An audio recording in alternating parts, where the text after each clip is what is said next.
Tervehdys Riihimäeltä ja Sakon tehtaalta. Nyt erityisesti huomio kaikki metsästävät naiset tai metsästystä aloittelevat naiset. Tikka T3X Deer Hunter on ollut meidän myydyin tikkamalli Suomessa jo usean vuoden ajan. Ja nyt me ollaan tuotu sen rinnalle Tikka T3X Deer Huntress, joka on suunniteltu erityisesti naisten tarpeita ajatellen. No mikä tekee tästä aseesta erityisesti naisille suunnitellut?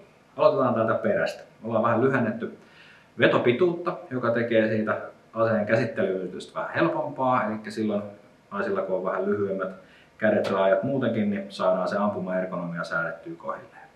Ollaan lisätty tähän säädettävä poskipakka, jolla sitten silmä asettuu erilaisen optiikan mukaan helposti sille optiselle akselille ja saadaan sitten nopeampaa maalihallintaa.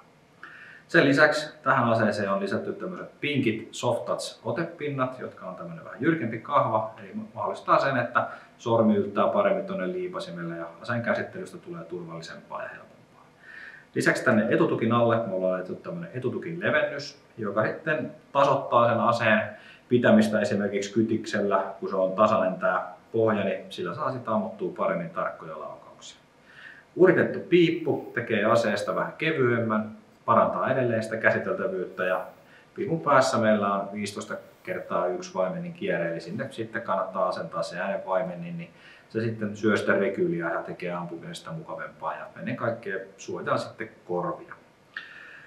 Aseen kehyksen päällä on pikatinnikisko, joka mahdollistaa sitten erilaisten optiikoiden helpon kiinnittämisen. Ja ase toimitetaan 5 patruunan lippaalla ja asetta on saatavilla kaliberissa 308 ja 6,5 kriimua. Lukon kammen nuppi on tämmöinen vähän kookkaampi, eli siitä saa nopeasti otteen sitten vaikka hanskat kädessä. Ja lukko on tietysti taattua tikkalaatua ja se on vielä teflon pinnotettu, niin se liikkuu erittäin liukkaasti. Nyt ei muuta kuin leidit liikkeelle ja kauppoihin kyselemään Tikka T3X Deer Hunteria.